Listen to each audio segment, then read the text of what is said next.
আব্দুল কাদের জিলানী রহমতুল্লাহ আলাই, ওনার পিতার নাম ছিলেন আবু সালে মুসা জঙ্গি। কি নাম? সবাইকে কথা বলতে হবে, না হলে বুঝতে পারবেন না। ওনার বাবার নাম আবু সালে মুসা জঙ্গি রহমতুল্লাহ আলাই। ওনার মায়ের নাম ছিলেন উম্মুল খায়ের ফাতিমা। কি নাম? উম্মুল খায়ের ফাতিমা। আপনাদেরকে আরেকটা বিষয় আমি শেয়ার করতে চাই। হযরত আলী রাদিয়াল্লাহু তাআলা আনহু, যিনি বেলায়েতের বাদশা, তার স্ত্রীর নাম ছিল ফাতিমা, আবার তার মায়ের নামও ছিল ফাতিমা। বউয়ের নামও ফাতিমা, আবার হযরত আলী রাদিয়াল্লাহু তাআলা আনহুর মায়ের নামও ফাতিমা। এর নামটা বড় বরকতময়। আল্লাহ তাআলা আমাদের সকলকে রাসূল আরবের কলিজার টুকরা মেয়ে, জান্নাতের নারীদের সরদারিনীর উসিলায় আমাদের মা বোনদের আল্লাহ তাআলা নাজাত দান করুন, বলুন আমিন। আবু সালে মুসা জঙ্গি রহমতুল্লাহ আলাই, উনি একজন সাধক ব্যক্তি ছিলেন, আল্লাহওয়ালা ব্যক্তি ছিলেন। আমরা অনেক সময় বলি না, হুজুর আমার সন্তানটার জন্য দোয়া করেন, আমার সন্তানটা আমার কথা শোনে না। আপনারা বলেন না? বলেন না? এমন বলি না, হুজুর আমার ছেলে আমার কথা শোনে না, অবাধ্য। বাবা, সন্তান নেককার হওয়ার পিছনে বাপ মার ভূমিকা থাকতে হয়। কার? বলেন। মা বাবার। মা বাবা যদি আল্লাহওয়ালা হয়, সন্তানও আল্লাহওয়ালা হওয়ার সম্ভাবনাই বেশি। আবার অনেক সময় গোবরেও পদ্ম ফুল ফুটে। সাধারণ পাবলিক আল্লাহ তাআলা তার সন্তানদেরকে জগৎ বিখ্যাত আলেম বানিয়ে দেন। আবু সালে মুসা জঙ্গি রহমতুল্লাহ আলাই, উনি বড় ইনসাফি মানুষ ছিলেন, আল্লাহওয়ালা মানুষ ছিলেন। ওনাকে দিয়ে শুরু করতে চাই, তাহলে কিছুটা বুঝতে পারবেন। উনি একবার রমজানুল মুবারকে রোজা রেখে নদীর কিনারা দিয়ে সফর করছেন। কোন মাস? রোজার মাস। হঠাৎ দেখলেন নদীতে জোয়ার ভাটার কারণে নদীর কিনারা দিয়ে একটা আপেল ফল ভেসে যায়। কি? আপেল। আপেল ভেসে যাচ্ছে। উনি দেখে ওটা তুলে নিলেন, নিয়ে ইফতারির সময় ওই আপেল দিয়ে ইফতারি করলেন। একটু মারহাবা বলবেন। কোন আপেল দিয়া? ওনার গাছের। নদীতে পাইছে, ভাসতে ভাসতে যায়, তুলে নিলেন। আমরাও মানুষের হক পালন করি। কি করি একটু বুঝবেন, অনেকগুলো বিষয় তুলে ধরা হবে। আপেল দিয়ে যখন ইফতারি করলেন, তখন তার দিমাগের ভিতরে প্রশ্ন জাগলো যে আপেল খাইলাম তো খাইলাম, কাটটা খাইলাম। আল্লাহু আকবার বলবেন না? আমাদের সমাজে তো এক দোকান থেকে ৫,০০০ বাকি খাওয়ার পরে ওই দোকানের সামনে দিয়ে আর এমন বাটপার ভালো মানুষ।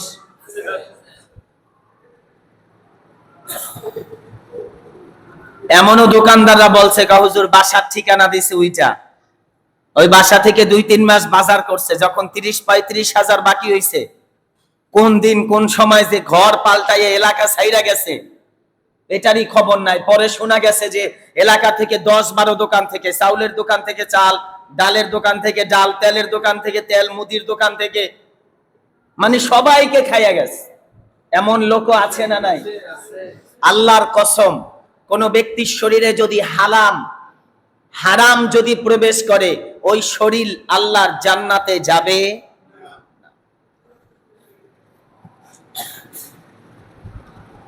ইফতারি করার পরে ভিতরে প্রশ্ন জাগলো যে আমি আপেল তো খাইলাম, কারটা খাইলাম, মালিক কে?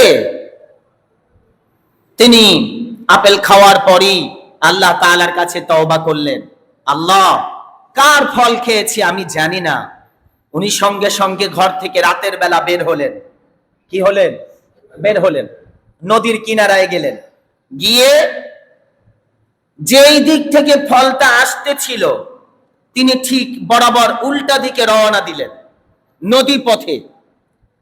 যেতে যেতে যেতে যেতে একদম সকাল সুবহে সাদেকের আগ মুহূর্ত, গিয়ে দেখলেন এক বাগানের একটা আপেল গাছ, কিন্তু এই গাছটা একটু নদীর দিকে হেলে পড়ে আছে, আপেলও ধরা। তখন তিনি চিন্তা করলেন যে এই গাছ থেকেই আপেলটা পড়তে পারে। যখন ওই বোটার সাথে বোটা অনুমান করলেন যে এই বোটাটা যেহেতু খালি, এই আপেলটাই পড়েছেন, তখন ওই বাগানের মালিককে তালাশ করলেন। বাগানের মালিক তিনিও তখনকার জমানার একজন আল্লাহর ওলি ছিলেন। কি ছিলেন? আল্লাহর ওলি, বুজুর্গ ব্যক্তি ছিলেন। যখন ওই বুজুর্গ ব্যক্তির কাছে গেলেন, গিয়ে বললেন যে বাবা এই বাগানের মালিক কে? তা আল্লাহর ওলি বললেন, বাবা বাগানের মালিক তো আমি। হুজুর আপনি?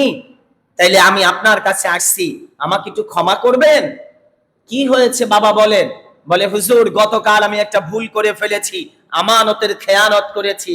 কি বলেন? বলতেছে যে হুজুর আমি গতকাল এই পথ দিয়ে যাওয়ার সময় তখন একটা আপেল পেলাম নদীতে, ওটা তুলে আমি ওটা দিয়ে ইফতারি করেছি, কিন্তু কে মালিক, কার ফল, ওটা আমি জানি না। আমি আজ রাতের বেলা হাঁটা শুরু করে এখান পর্যন্ত এসেছি, অনুমান করলাম এই ফল আপনার, আপনার বাগানের ফল, আপনি আল্লাহর রাস্তে আমাকে ক্ষমা করে দেন। আল্লাহর ওলি দেখলেন টাকা পয়সা পাওয়ার পরে ফিরাইয়া দেয়, এটা নিশ্চয়ই আমানতদার সন্তান, ঠিক কিনা বলেন? আর এই সন্তান একটা আপেল খাইয়া আমার কাছে আসছে, নিশ্চয়ই এটা কোনো যেমন তেমন সন্তান না। তখন তিনি বললেন আমি তোমাকে ক্ষমা করতে পারি একটা শর্তে। কি? বলে আমার এই বাগান থেকে আপেল খাইছো, হক আদায় করতে হলে আমার বাগানে যদি কিছুদিন কাজকর্ম করো, কাজকর্ম করে এই আপেলের বিচি থেকে আপেল গাছ হবে, আপেল হবে, আপেল পাকবে, যেদিন ঝরে পড়ার উপক্রম সময় হবে এই দিন তুমি মুক্তি হতে পারো, এটা যদি মানো থাকতে পারো। আবু সালে মুসা জঙ্গি বললেন হুজুর মেনে নিলাম, শর্ত মেনে নিলাম। এ কথার দ্বারা কিছুটা খেয়াল করবেন যে আমাদের আমানতদারিতা কতটুকু, আমরা কতটুকু মানুষের হক আদায় করি, মানুষের হক কতটুকু নষ্ট করি, নিজের বিবেকের কাছে প্রশ্ন রাখেন। কত মানুষ টাকা পায় জীবনে দেওয়ার নামই নাই, আছে না নাই? কথা বলেন না কেন? না লজ্জা লাগতেছে? অসংখ্য মানুষ ঋণের বোঝা নিয়ে মারা যায়, এরপরে আত্মীয় স্বজন বলে আমাকে মাফ করে দিয়েন, অমুককে মাফ করে দিয়েন। হয় না?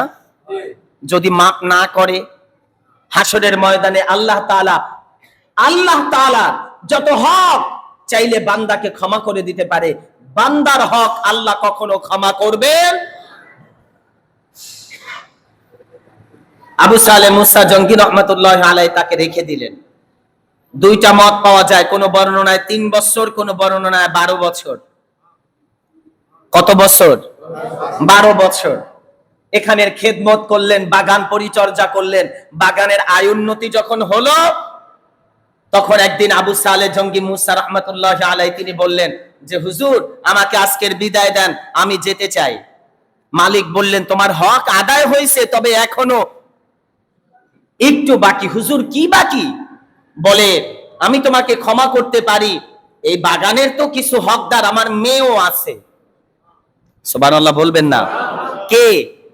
আমার একটা মেয়ে, এই মেয়েটা এই বাগানের হকদার, মালিকানা। আমি যদি মারা যাই তাহলে হক কে পাবে? মেয়ে পাবে। আমার হক তো মাফ করছি, আমার মেয়েটা মাফ হয়েছে কিনা আমি জানি না, এটার জন্য আমার তার সাথে কথা বলতে হবে। সবচাইতে ভালো হয় তুমি যদি আমার মেয়েটাকে বিয়ে করো, মেয়েও হক ক্ষমা করে দিবে, তুমিও বাগানের মালিক হয়ে যাবা। আবু সালে মুসা জঙ্গি রহমাতুল্লাহ আলাইহি বললেন হুজুর আমি বিয়ে করব? বলে হ্যাঁ। তবে শোনো, এক দিক দিয়ে মনোযোগ, এক দিক দিয়ে আমার মেয়ে বোবা। বলেন, হুজুর বলেন নাই আমার মেয়ে বোবা, আমার মেয়ে অন্ধ, এগুলো বলেন না। হুজুর বলছেন আমার একটা মেয়ে আছে, কিন্তু একটা দিক দিয়ে আমার মেয়ে বোবা, একটা দিক দিয়ে আমার মেয়ে কানে শুনে না, একটা দিক দিয়ে আমার মেয়ে হাত মাজুর, একটা দিক দিয়ে আমার মেয়ে তার পা মাজুর, একটা দিক দিয়ে আমার মেয়ে তার চোখে দেখে না, একটা দিক দিয়ে। সুবহানাল্লাহ বলবেন না? ডাইরেক্ট যদি বলতেন আমার মেয়ে অন্ধ, তাহলে মিথ্যা বলা হতো। তাই আল্লাহর ওলি হিকমত খাটালেন। মারহাবা বলেন। যখন বললেন ঠিক আছে, এমন মেয়ে হলে, যেহেতু আপনার বাগানের আপেল খেয়েছি, আমার দেশে যদি এখন কেউ হক খায় আইসা কয় হুজুর আমি আপনার বাড়ির এত টাকা খেয়েছি, এখন আপনি আমারে খাদেম বানান, 1 মাস কাজ করার পরে কইব তুই আমার বাড়ি কাজে থাক, কথা বলে না, উল্টো তারে রাখবে। সমাজ এমন পরিবর্তন। আবু সালে মুসা জঙ্গি রহমাতুল্লাহি আলাইহি, তিনি বাসর ঘরে বিবাহ হলেন। বাসর ঘরে যখন ঢুকলেন, দুইকা তাকায়া দেখে হুজুরের মেয়ে, আলেমের মেয়ে, তিনি চক্ষু খুলে তাকিয়ে আছেন। যখন আবু সালে মুসা জঙ্গি সালাম দিলেন, মেয়ে সঙ্গে সঙ্গে সালামের উত্তর দিলেন। এটা দেখে আবু সালে মুসা জঙ্গি রহমাতুল্লাহি আলাইহি ঘর থেকে পিঠ ফিরাইয়া যখন বের হবে, তখন মেয়ে ডাক দিয়া বলে আপনি আমার স্বামী, আপনার নাম আবু সালে জঙ্গি মুসা, আমার নাম উম্মুল খায়ের ফাতিমা। আবু সালে জঙ্গি মুসা বলে আপনার বাবা তো বলছে আপনি অন্ধ, চোখে দেখেন না, ঘরে তো দুইখা দেখি চোখে দেখেন, বলছে একদিক দিয়ে বোবা, কথা বলতে পারেন না, এখন তো দেখি আপনি আমার নাম ঠিকানাও জানেন, বলেন তাহলে আপনি আমার স্ত্রী না। যখন ঘর থেকে বের হবেন তখন বললেন না, আমার আব্বা জান এই এই দিক দিয়ে বলেছেন, কি জানেন, আমাকে আমার বাবা এমন ভাবে সেফটি করে, এমন ভাবে পর্দার সহিত, এমন ভাবে আমাকে ঘরের ভিতরে গুছিয়ে রেখেছেন, শোপিস বানায়া, আমার দ্বারা কোন পুরুষের কথার আওয়াজ আমি আমার কানে শুনি নাই, আমার জবান দিয়ে কোন পুরুষের সাথে কোনোদিন কথা বলি নাই, আমাকে বাড়ির আঙিনা দিয়ে কখনো বের হতে দেয় নাই, খালাতো ভাই, মামাতো ভাই, ফুফাতো ভাই, চাচাতো ভাই, জ্যাঠাতো ভাই, কারোর সাথে কোনোদিন সাক্ষাৎ করতে দেয় নাই, ঘরের ভিতরে আবদ্ধ রেখেছে। তাই আমি আমার চোখ দিয়ে কোনো বেগানা পুরুষ দেখি নাই, আমার এই পাও দিয়ে আমি কোনো গুনার কাজের দিকে ধাবিত হই নাই, আমার এই হাত দিয়ে কোনোদিন কোনো অন্যায় কাজ ধরি নাই, এই জন্য আমার বাবা এটা বলেছে। একটু বলবেন সুবহানাল্লাহ। আমার দেশি ভাষায় বলা হয়, তোমরা আমাকে একটা মা দাও, আমি তোমাকে একটা ভালো জাতি উপহার দিব। আস্তে বলেন, আস্তে। ঠিকের ভিতরেও ফরমালিন ঢুকছে নাকি? এতদিন শুনছি মাছ মাংসে ফরমালিন, এখন তো দেখি ঠিকের ভিতরেও ফরমালিন ঢুকছে। সম্মানিত হাজিরিন, আবু সালে মুসা জঙ্গি রহমাতুল্লাহি আলাইহি বিবাহ করলেন। যেই রাতে বিবাহ করলেন, ওই রাতে আবু সালে জঙ্গি মুসা রহমাতুল্লাহি আলাইহি স্বপ্নে দেখলেন। খুব খেয়াল করবেন, রাতের বেলা ঘুমিয়ে গেলে আব্দুল কাদের জিলানী রাহমাতুল্লাহি আলাইহি আব্বা জান রাতের বেলা স্বপ্ন দেখে, এ আবু সালে মুসা, দরজাটা খোলো ঘরের।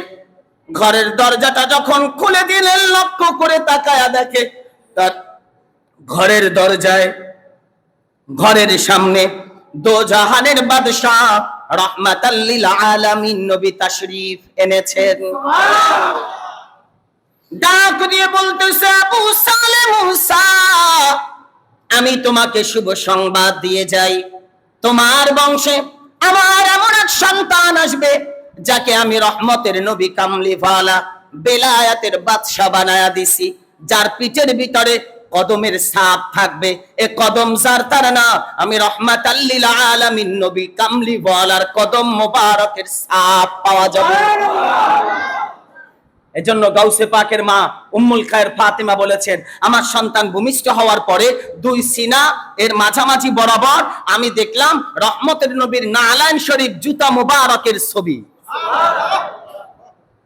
সম্মানিত হাজিরিন, বুঝতে হবে আউলি কেরামদের সম্মান বুঝতে হবে। রহমতের নবী কামলিওয়ালা স্বপ্নে দেখা দিয়ে দিলেন, আর শুনে রাখো তার মাধ্যমে কোটি কোটি আমার আশিক উম্মতদেরকে হাসরের ময়দানে আমি রহমতের নবী জাহান্নাম থেকে শাফাত করে আল্লাহর জান্নাত পর্যন্ত পৌঁছায়া দিব। সন্তানের বাবা হবে তুমি, অতি তাড়াতাড়ি দুনিয়ায় সন্তান আগমন করবে।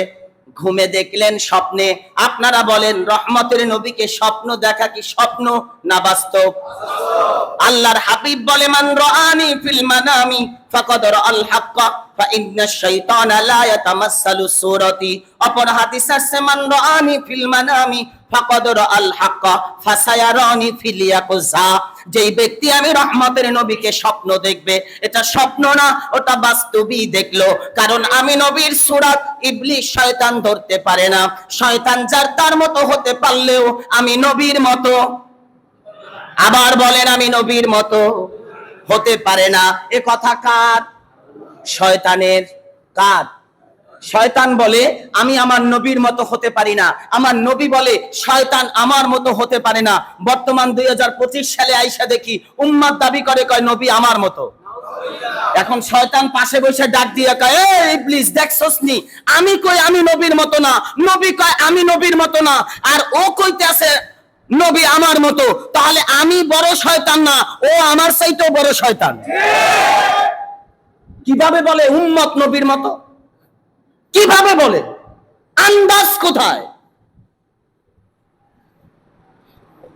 রহমতের নবী বলেছেন, আসহাবিকান নুজুম, আমার এক একজন সাহাবী আকাশের তারকার সমান। নবী কোথায়? নবী কোথায়? আল্লাহ কোরআনুল কারীমে বলছেন, মিনান নাবিয়্যিন ওয়াস সিদ্দিকিন ওয়াস শুহাদা ওয়াস সালিহিন। হাসরের ময়দানে বিনা হিসাবে আল্লাহ তাআলার জান্নাতে যারা প্রবেশ করবে এরা হলো এই চার দল। একটু সুবহানাল্লাহ বলেন। উম্মত দাবি করে, কয় নবী আমার মতো। নাউজুবিল্লাহ বলবেন না। নবী কারো মতো নয়, নবী নবীর মতো। বলেন নবী নবীর মতো। সম্মানিত হাজিরিন, সন্তান আবু সালে জঙ্গি মুসা রহমাতুল্লাহি আলাইহি, তার সন্তান ভূমিষ্ঠ হলো। ভূমিষ্ঠ হলো তো হলো কোন দিন জানেন? রমজানুল মুবারকের প্রথম দিন। একটু সুবহানাল্লাহ বলেন। হ্যাঁ, যেদিন সন্তান ভূমিষ্ঠ হলো, সকাল থেকে ফজরের আজানের আগ থেকে শুরু করে বাচ্চা সন্ধ্যা পর্যন্ত মায়ের স্তনের দুধ পান করে নেয়। গোটা ইরানে অন্ধকার ছিল, মেঘাচ্ছন্ন ছিল। আমাদের দেশে এখনো চাঁদ দেখার কমিটি আছে না? হেলাল কমিটি, চাঁদ দেখার কমিটি আছে, কিন্তু এখনো অনেক সময় 19-20 হয়ে যায়। তখন তো আর এরকম চাঁদ দেখার কমিটি ছিল না, কিন্তু মানুষজন অন্ধকার মেঘাচ্ছন্নর কারণে, মেঘের কারণে আকাশের চাঁদ দেখতে পারে না। এলাকার মানুষ সবাই তার পরের দিন আবু সালে জঙ্গি মুসা, উনি জাইয়েদ আলেম, বড় মুফতি ছিলেন, বড় ফকি ছিলেন, ওনার কাছে সবাই চলে গেলেন। হুজুর, ব্যাপারটা কি বুঝতে পারলাম না। কি ব্যাপার বলো? বলে হুজুর, গতকালকে কেউ রোজা রাখছে, কেউ আবার রাখে নাই। বলে কেন? আমরা তো রোজা রাখছি। বলে হুজুর, গতকালকে তো মাসের শেষ দিন, আরবি মাস তো 30-এর পরে আর হয় না, আরবি মাস কখনো 31 হয় না। তো হুজুর, গতকাল আরবি মাস তো 30 শেষ হয়ে গেছে, আমরা ধারণা করছি আরবি মাস তো আর বাড়বে না, তাই আমরা রোজা রাখছি। কিন্তু অনেক মানুষ তারা দেখেছে চাঁদ উঠে নেয়, তাই তারা রোজা রাখে নাই। গাউসে পাক বিকাল বেলা তার আব্বা যান আবু সালে জঙ্গি মুসা রাহমাতুল্লাহ আলাই তিনি সন্ধ্যার পরে যখন খানকায় বসলেন, তখন তার ভক্তবিন্দু যারা এসে দূর দূরান্ত থেকে জিজ্ঞাসা করছেন, তাদেরকে বললেন, শোনো বাবা, আমার গতকাল আল্লাহ তাআলা একটা সুবহে সাদিকের আগে সন্তান দিয়েছে, আর আমি আল্লাহর কুদরতের কসম করে বলি, ওই সন্তান সুবহে সাদিক পর্যন্ত, বিকাল পর্যন্ত তার মায়ের স্তনে দুধ পান করে না। তার মানে আমি বলতেছি, আমার সন্তান যে হতো, আল্লাহর হাবিব বলেছে আল্লাহর ওলি হবে, সন্তান তো হতো দুধ পান করে না। আজকের দিন নিশ্চিত রোজা ছিল, আজকের দিন রোজার প্রথম দিন। এই দিন থেকে আব্দুল কাদের জিলানী রাহমাতুল্লাহ আলাইহি গোটা 30 দিন দিনের বেলা কখনোই মায়ের স্তনের দুধ পান করেন নাই। আল্লাহু আকবার বলেন। আল্লাহর হাবিব বলেছে, এই আবু সালে মুসা শোনো, নবীদের ভিতরে আমি রাহমাতাল লিল আলামিন নবী যেমন শ্রেষ্ঠ, ওলিদের ভিতরে আমার আব্দুল কাদের জিলানীও তেমন শ্রেষ্ঠ। নবীদের ভিতরে আমি নবী শ্রেষ্ঠ, ওলিদের ভিতরে আব্দুল কাদের জিলানী শ্রেষ্ঠ। সুবহানাল্লাহ বলবেন না? তাই তো আমরা বড় পীর বলি, পীরানে পীর বলি, দস্তগীর বলি। আপনারা কি আমার কথা বুঝতেছেন? সম্মানিত হাজিরিন, গাউসে পাকের জীবনী আমি বলতে গেলে মোটামুটি আপনাদেরকে নিয়ে 2-4 মাস পার করতে হবে জুমাতে, কারণ তার জীবনী এত ব্যাপক, এত ব্যাপক। আপনারা জেনে খুশি হবেন, আব্দুল কাদের জিলানী রাহমাতুল্লাহ আলাইহি তিনি ভূমিষ্ঠ হলেন, তার মা ছিলেন 18 পারা কোরআনের হাফেজা। একটু সুবহানাল্লাহ বলেন। বর্তমান বিজ্ঞান বলছে, বর্তমান বিজ্ঞান তারা বলছে, মা সন্তানকে গর্ভ নিয়ে যেই কাজগুলি করে ওটা সন্তানের ভিতরেও আসর করে। বলেন, সন্তানের ভিতরেও এফেক্ট করে। এজন্য আমার দেশের অনেক মাদের শ্বাসকষ্ট হয় না? আপনার একটু কথা বলিয়েন। হাঁপানি রোগ, শ্বাসকষ্ট হয় না? সন্তান ভূমিষ্ঠ হওয়ার পরে ডাক্তাররা ঘোষণা দেয়, এই বাচ্চা যদি 3-4 বছরের ভিতরে যদি ঠান্ডা লাগায়, এই বাচ্চারও অ্যাজমা হওয়ার সম্ভাবনা আছে, কাশি হওয়ার সম্ভাবনা আছে। কেন? কথা বলে না। কার আছে? মায়ের। এটা আমরা জানতে পাচ্ছি আজ থেকে 20-22 বছর আগে। আর গাউসে পাক আব্দুল কাদের জিলানী রাহমাতুল্লাহ আলাইহি তার মা ছিলেন 18 পারা কোরআনের হাফেজা। যখন সন্তান ভূমিষ্ঠ হলো, মা প্রতিদিন তো সন্তানকে গর্ভে নিয়ে কোরআন তেলাওয়াত করতে করতে করতে করতে, নামাজ পড়তে পড়তে ঘুমিয়ে যেতেন। কিন্তু যখন সন্তান বড় হলো, সন্তানকে যখন মক্তবে মাদ্রাসায় পাঠানো হলো, বাবার সাথে হাত ধরে নিয়ে গেলেন। মাদ্রাসায় যখন ভর্তি করে দিলেন, ওস্তাদ ছাত্রকে বসায়া বলে, বাবা পড়ো আলিফ। কা হুজুর বা। সুবহানাল্লাহ বলবেন না? এখনো আপনাদের ঘরে যাদের ছোট বাচ্চা আছে বা নাতি আছে, দেখবেন ওই বাচ্চা যদি কোনো দোয়া পারে, আপনি যদি কেন আল্লাহ কইব হুম্মা। কথা কয় না এরা, বলে না বাচ্চারা? কেন? ও যতটুকু মুখস্থ করছে আপনার আগে আগে বলে। আমার ঘরেই তো একটা আছে, আমি বুঝি না। আরে রাতে ঘুমানোর দোয়া পড়াইলে আমি যেটা পড়ি, আমার স্ত্রী যেটা পড়ে, আরো আপডেট, আগে আগে পড়ে। তার মানে বাচ্চা যতটুকু মুখস্থ, সে চায় না ওস্তাদের সাথে পড়তে, একটু আগায়া যাইতে চায়। ওস্তাদ বললেন, বাবা পড়ো আলিফ। কা হুজুর বা। ওস্তাদ কয়, তার মানে মনে হয় মায় বাসায় বৈশা আলিফ বা পড়াইছে। আলিফ বা বাদ দিয়া কয়, বাবা ঠিক আছে, তুমি তাহলে পড়ো কায়দার দ্বিতীয় ধাপগুলো। এখন বাচ্চারে যেটা বলে, রহিকিন আউজিমিন আমিনিন কাত, এ পারতেছে। ব্যাপার কি? এটাও পারে, তাহলে আর একটু লম্বা শব্দ দেয়, তালামুনা ইয়াস্তাহুনা মুন, এটাও পারে। ব্যাপার কি? তাহলে বাবা তুমি পড়ো আলহামদুলিল্লাহি রাব্বিল আলামিন। বাচ্চা কয় আর রহমানির রহিম। সুবহানাল্লাহ। ওস্তাদ একটু স্তব্ধ হয়ে গেলেন যে নিশ্চয়ই তার মা তার বাবা বড় আলেম, তাই মনে হয় বাচ্চাকে তার মা বাবা বাসায় বসে কিছুটা পড়াইছে। তাহলে আমি আলিফ লাম দিয়ে শুরু করি। ওস্তাদ ছাত্রকে সামনে বসায় বিসমিল্লাহির রহমানির রহিম আলিফ লাম দিয়ে যখন শুরু করলেন, বাচ্চা সঙ্গে সঙ্গে শুরু করে দিয়েছে, সায়াকুলুস সুফাহা মিনান নাস 2 নাম্বার পারার প্রথম পৃষ্ঠা শুরু করে দিয়েছে।